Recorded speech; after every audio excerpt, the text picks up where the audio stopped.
সেনাপ্রধান বলেছেন 18 মাসের মধ্যে নির্বাচন অনুষ্ঠানের জন্য সরকারকে সাহায্য করবেন, তবে প্রধান উপদেষ্টার কাছে নির্বাচন কখন অনুষ্ঠিত হবে তার কোনো সময়সীমা নেই। অন্যদিকে রাষ্ট্র চলছে সংবিধান অনুযায়ী, যে সংবিধানে নির্ধারিত সময়ের মধ্যেই নির্বাচন অনুষ্ঠানের বাধ্যবাধকতা আছে। এমনকি দৈব দুর্বিপাকের মতো ঘটনা ঘটলেও কত দিনের মধ্যে নির্বাচন করতে হবে সেটিও বলা আছে। সব মিলিয়ে 6 মাস বা আগামী 4 ফেব্রুয়ারির মধ্যেই সরকারকে নির্বাচন করতে হবে। যদি না পারে তাহলে তৈরি হবে সাংবিধানিক সংকট। সরকার কিভাবে উদ্ধার হবে সেই সংকট থেকে চলুন যাওয়া যাক আজকের এই বিশ্লেষণে।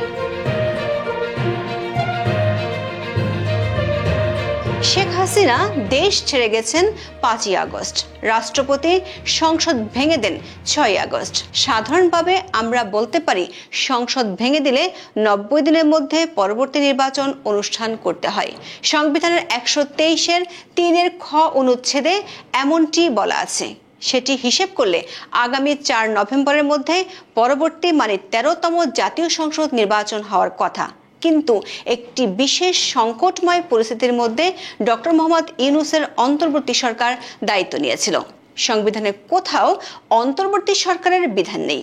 সুপ্রিম কোর্ট সংবিধানের আলোকে এই সরকারের বৈধতা দিয়েছেন।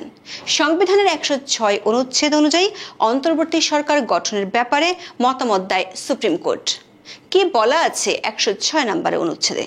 বলা আছে, যদি কোনো সময়ে রাষ্ট্রপতির কাছে যদি প্রতীয়মান হয় যে আইনের এমন কোনো প্রশ্ন উত্থাপিত হয়েছে বা উত্থাপনের সম্ভাবনা দেখা দিয়েছে যেটি জনগুরুত্বপূর্ণ, তাহলে সে বিষয়টি সম্পর্কে রাষ্ট্রপতি সুপ্রিম কোর্টের মতামত চাইতে পারেন। যদি রাষ্ট্রপতি মতামত চান তাহলে আপিল বিভাগ শুনানি শেষে রাষ্ট্রপতিকে জানাবেন, যেমনটা ডক্টর মোহাম্মদ ইউনূস সরকারের দায়িত্ব নেওয়ার আগে চেয়েছিলেন। এখন ফিরে যাই নির্বাচন অনুষ্ঠানের সময়সীমার বাধ্যবাধকতার প্রসঙ্গে।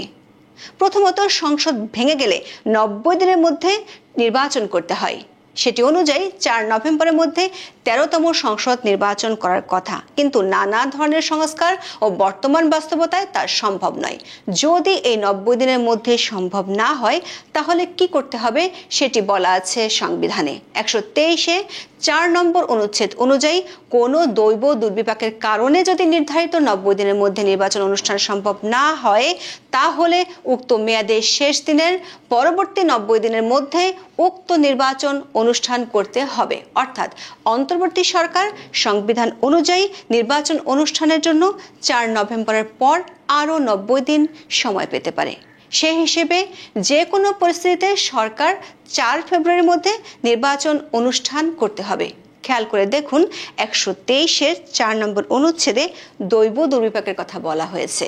2021 সালে করোনা ভাইরাসের জন্য 90 দিনের মধ্যে নির্বাচন করতে না পারায় ঢাকা 14 ও কুমিল্লা 5 আসনের উপনির্বাচন দৈব দুর্বিপাকের বিধানের আলোকে পরে করা হয়েছিল।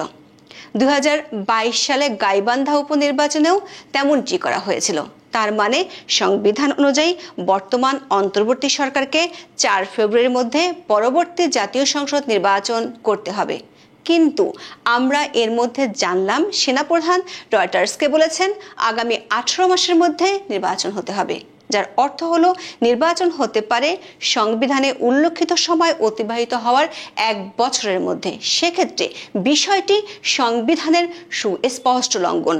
এমন পরিস্থিতি দেখা দিয়েছিল 111 সরকারের সময়। তখন নির্বাচন কমিশন রাষ্ট্রপতির মাধ্যমে দ্বারস্থ হয়েছিল সুপ্রিম কোর্টের কাছে। সুপ্রিম কোর্ট বিষয়টিকে ডক্ট্রিন অফ নেসেসিটির মধ্যে ফেলে নতুন করে সময় বেঁধে দিয়েছিল নির্বাচন অনুষ্ঠানের জন্য। এই ডক্ট্রিন অফ নেসেসিটি কি? রাজনৈতিক বিপ্লব, গণ অভ্যুত্থানের মধ্য দিয়ে ক্ষমতা বদল কিংবা সামরিক অভ্যুত্থানের মতো রাষ্ট্রীয় বা রাজনৈতিক ঘটনা আইন বহির্ভূত হলেও সামগ্রিক পরিস্থিতি বিচারে আদালতের প্রয়োজনের তাগিদে ঘটেছে বলে বৈধতা দেওয়ার নজির দেওয়া হয়। বাস্তব প্রয়োজনের এই তাগিদকে বলে ডক্ট্রিন অফ নেসেসিটি। স্পষ্টতই এটি বিদ্যমান আইন ও আইনের বাইরের তাগিদ। সাধারণত সংবিধানের বাইরে কোনো একটি ইস্যুতে এটি প্রয়োগ করা হয়। 1954 সালে পাকিস্তানে সর্বপ্রথম অবৈধভাবে ক্ষমতা দখলকে ডক্ট্রিন অফ নেসেসিটির মাধ্যমে বৈধতা দেওয়া হয়েছিল। ডক্টর ইউনূসের অন্তর্বর্তী সরকার যদি 2025 সালের 4 ফেব্রুয়ারির মধ্যে নির্বাচন অনুষ্ঠান করতে না পারে, তাহলে সংবিধান লঙ্ঘনের দায়ে রাষ্ট্রদ্রোহিতার মামলার অভিযোগে ফাঁসতে পারে।